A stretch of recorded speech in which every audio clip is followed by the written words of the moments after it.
Hi there, it's Kevin with RogueDeckBuilder.com with this week's episode of the Market Monday. This week I'm going to go on one of my little rambly tangents because I think that we need to talk about a few things in the MTG finance world, just exactly how supply demand works, and we're going to use Burning Inquiry as an example. We're also going to use Burning Inquiry as an example as a card that I've successfully spec'd into because these are kind of my bread and butter. I like the penny stocks of Magic, and I like to identify these cards that have these very unique abilities, and when they get the right commander printed that it goes into, or say the right modern deck, like this card finally found, then they can just go crazy. But before so, I also want to tell all the viewers that I will be having two other videos coming out market related this week because I think they also need to be talked about, but they need to have their own focal points.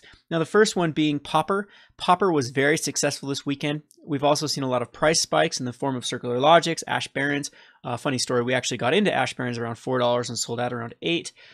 They're currently at $8. And Gush, Circular Logic, I think I mentioned. And more recently, we have a card called Standard Bearer. So Standard Bearer is from Apocalypse, and it had a huge price spike from 50 cents up to $9. So I still think there's a lot of things to identify. Standard Bearer is just going to show us what's to come. A lot of times speculators hyper focus on one card and then they buy it out, and then they'll move on to the next one after that. So we'll get into the topic of how speculation works. I think there's a lot of misguided notions out there about how true supply and demand works. I've talked about Pareto efficiency in the past and how the market needs to have legitimate demand. It can't have this, like, what I call kind of fake demand or false demand from the speculators. Eventually, we've actually seen people in the past try to manipulate or mess with the market with cards like Seance and have bought just insane amounts of quantities, and it doesn't even budge the price of a particular card. So anyway, we'll have a Pauper video for that, talking about just Pauper specific video, and then we'll have a modern video because we do have a Pro Tour coming up in this weekend, and we haven't had a Pro Tour for quite some time. So this is very interesting for cards that have the chance of just going skyrocketing. So I'll be giving my picks for Pro Tour Rivals of Ixalan for cards you should watch. So again, that deserves an entire video by itself. I don't know if I'll have some guests on or if I'll do a top 10 type video just to keep everyone's attention. But anyway, let's go get back to the topic at hand. And the topic at hand is these Burning Inquiry type cards. So this is a card I identified early on. I think it was because of Waste Not. I started buying this card clear back here in Origins because I brewed a deck called Waste Not Storm, and it ran Burning Inquiry. Burning Inquiry was something that got cards in my own graveyard, which was good, and also got cards from my opponent's library into their graveyard, or not their library. It makes them draw them and then discard them. So with Waste Not, this was an insanely powerful mechanic. So this is the type of card that I like to focus on because eventually I just know that Magic is going to print a card that breaks this particular card. Now, this card also was good with Nekazar. Nekazar was a commander that came out in, I believe, 2014 or 2015, one of the two, and it relied on your opponent's discarding cards or drawing cards. And then there are also other commanders that also rely on your opponent discarding cards. So Burning Inquiry is a very, very powerful card. In my Waste Not deck, it definitely was the most powerful card next to Waste Not. It was the best enabler, and now we've seen it start to go in modern decks that want to do a self-mill type strategy. So Hollow One was the card that really put this over the top. We'll pull up the deck that is starting to see a lot of play. There's actually two different variants of this. There are variants that use Vengevine, and there are variants that do not use Vengevine, but Hollow One states that Hollow One costs 2 less to cast for each card you've cycled or discarded. So with Burning Inquiry on turn 1, this is a free Hollow One. On turn number 1, you just go first turn Burning Inquiry. If you do not discard a Hollow One, if it's still in your hand, there's 3 cards. It will cost 0 to cast, and then you're good to go. So they built around other cards that work with the Burning Inquiry, like the Flame-Made Adept that basically gives it a giant growth, or like the Angler that just needs cards in the graveyard, or the Flame-Link Phoenix that then it can come back from a Hollow One or an Angler. Vengevine type decks, very similar. They just throw it in the graveyard, and then you just cast 2 creatures, and then you get your Vengevines back. So Goblin Lore is also another interesting card that has shot up in value, but I think the reason why Goblin Lore has not gone up the same value of Burning Inquiry is just the depth of Burning Inquiry. Burning Inquiry just goes in so many different decks. It is actually playable in Pauper, and I think it's just a matter of time before some deck is able to abuse Burning Inquiry. I have played it in a Madness deck, and Burning Inquiry is very, very powerful in that Madness deck as well. So I'm looking at like maybe a red-black Madness deck, running cards like the Angler to get back your beefy creatures, as well as you can use like the Fiery Temper base cards that have Madness. So this is why when I started playing with it, I just knew that eventually this would see a serious home. And if not, the casual or tier 2 or tier 3 strategies, whatever you want to call that category, would eventually start outstripping the demand or the supply, and the demand would catch up and it would go crazy. Well, we kind of hit the jackpot, because I mean, you saw that happening. I mean, prices were slowly going up. I bought a lot of copies here, and then it started to see play in various decks, like I said, and here you have it, finally hitting that tier 1 deck, and boom, it is just skyrocketed. $3.75 for a common is quite a hefty price tag for that. So anyway, let's just talk about supply and demand. There was Saffron Olive tweeted out that Pauper is now becoming expensive with a lot of the buyouts. The Standard Bearer is a good example, Gush, Ash Barons, those type of things. And it's because the speculators have now found it worthwhile to actually invest in Pauper. Now, Pauper is very risky because any card can be reprinted at any time. There is no reserve list. It's very easy to throw these in supplemental products.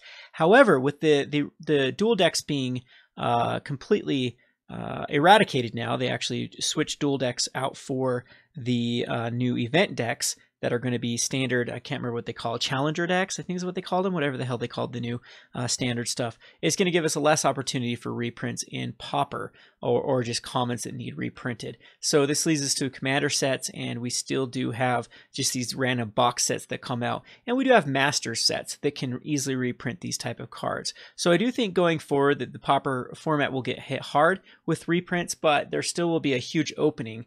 When we saw 2 successful tournaments have over 200 players, and I guess there was just a lot of it was very a vibrant scene, and they're still paying Tulane Community College to attend these and promote these Pauper tournaments. So of course the speculators can get on this. Speculation by itself doesn't work. We saw it with Seance. A speculator tried to buy out all the copies and encourage other people, actually paid pros to play the card, and even pros were able to 5-0 a couple times with some Seance type decks. However, it didn't budge the price of the card. There needs to be true demand, and it's in finance, it's almost called Pareto efficiency. It's where the buying and selling come to a nice the true demand of a card. And so Burning Inquiry is probably a little bit overinflated at the moment, but eventually we're going to find how much supply is out there, how much demand is there, and we'll come to that sweet spot. Now, in my opinion, all speculation does is it accelerates that process. If we were going to give this time, it would eventually get to the $3.75 somewhere. Like you could follow if you got out your protractors, right, or just get out a ruler here and measure from time to price, you can probably see what the true demand was doing before the evil speculators got into it. So we're seeing a couple cents per day. We're seeing from the March of last year, April of last year, to just July or August, it almost doubled. So it went up 30 cents though. Well, yeah, we can say it doubled from 40 cents to 80 cents. So it doubled. And if we took that 4 or 5 months doubling, again, 80 cents to $1.60. Well, because the demand didn't start outstretching again though for a while. But here's where we really saw some cards would get it. So $1.60 from here to here, or possibly we'll say another 40-cent growth. So it's $1.20 here, $1.60. I think that's probably about right where the real demand is going to be. And the speculation, the people that pre-bought into the demand just accelerated that price process to here. So anyway, that's what happens with cards. If there isn't true demand, eventually the speculators will start to sell them off, and we'll see a collapse in the price of cards. A good example of this is Dig Through Time. Dig Through Time, we thought Frontier was going to take off. There was this buyout here where it went from $1 to $4, and the true demand just wasn't there to hold up, and it crashed. So that's exactly what happens with these buyouts if there isn't true demand behind them. I still like Dig Through Time as a spec. I think it's actually a very, very, very, very under the radar, because this has over 15,000 copies on EDH Rec of people playing this. It's one of the most played, if not, it's like it goes like Cyclonic Rift, then Dig Through Time, with blue cards in the last era, like Return to Ravnica forward. So Dig Through Time is a massively played card in Commander, and eventually I'm thinking this is going to stable off and go up in value. So keep your eye on Dig Through Time. I still think it's a good spec, but for the purpose of something that for a representation of what happens when there's not true demand, this is a good one with Dig Through Time. So, however, Burning Inquiry are these type of cards that I like to invest in because eventually I just know these type of cards will see play, and you'll be able to find that time period where there's just so much demand for it that you can make that huge profit. So that's kind of the conversation for this particular Market Monday, is trying to identify them. Now, I was messing around on MTGO and found a few other cards just by building a deck that have really low supply, and who knows if they could ever take off. So we're looking at cards like Priest of Urbrask. Priest of Urbrask has a very unique ability. It's a 3-mana spell. It replaces itself, and within the right shell, these cards can become very powerful. We've seen cards like Burning Tree Emissary go up in value because they hit a standard deck, and even cards like Metamorphose at one point were very, very inexpensive, but for what they did, then they became a very expensive. This is like a $7 card, I believe. So these are the type of cards I like to identify. In this particular deck that I was trying to brew, there's some goodies. Even Hidden Herbalist down the road might be a card that hits a tier 1 deck, and boom, it spikes up in value.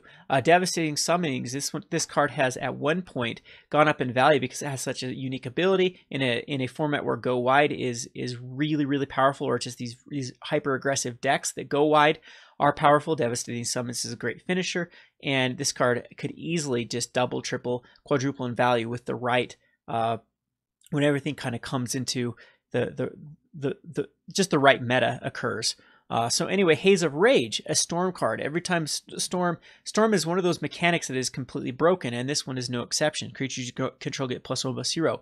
In the right type of shell, this could easily hit a tier 1 deck and just completely go up in value. Storm Entity. This is another one identified with very, very low supply. It enters the battlefield +1 counter for each other spell cast this turn. So this is basically how I try to identify cards when I'm separating what I call true bulk and bulk. So I buy a lot of collections, and the vast majority of cards end up in our bulk bin.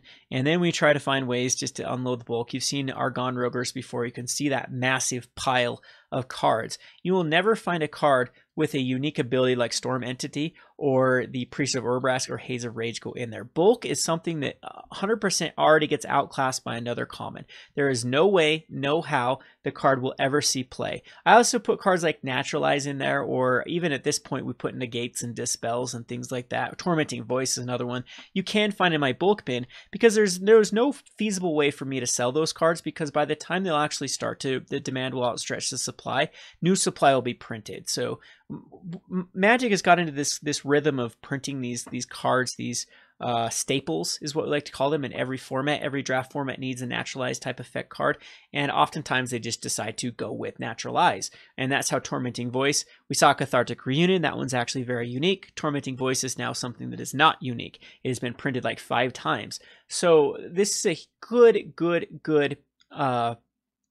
this is something that I highly, highly recommend that you do when you're sorting bulk or going through bulk bins, is to separate these cards with unique abilities. Currently, there's not other cards that do things like Priest of Urbrask in this slot. There's actually a black Priest of Urbrask, Priest of Gix, I believe it is, from back in the day that you never know could hit, I believe it's a common too, a Pauper deck or a Legacy deck or a Commander deck, and the supply will outstretch the demand. Another very, very funny one is like Hepatra.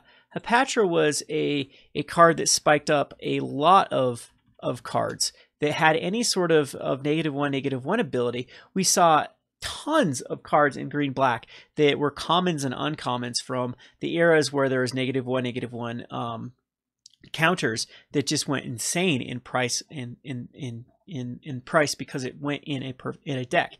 Now, if people would have sorted those into bulk, wouldn't have those cards in there. They'd be lost. And that's why a lot of these cards actually do go up in value, because I don't think anyone is sorting cards like the Burning Inquiries into their kind of the binders. They weren't throwing these out of their bulk. They just got left and gathered dust or sold in bulk quantities. And even stores, even a lot of the stores that don't have they don't put a lot of weight on sorting every card into sets.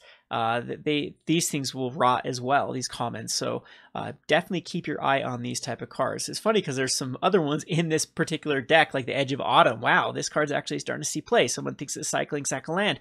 Think about even the Gitrog monster. A card like this, Edge of Autumn, could actually strip the supply completely and become a card that has value to it. So this is something I do on a very regular basis. I'm surprised that Gitrog actually didn't spike the value of this here. I wonder if people just didn't even realize this existed and forgot to put them in. Unfortunately, EDH has kind of turned into a net decking type format too, and it causes this what we call like feedback loop. I know that's not the proper term for it. It means something completely different, but what I mean by the feedback loop is people see a deck, so they build a deck, and then people see that deck being played, so they build the same deck, so they see that deck being played, and it causes this loop happening. And then Wizards is like, wow, this card sees a lot of play, we got to reprint it.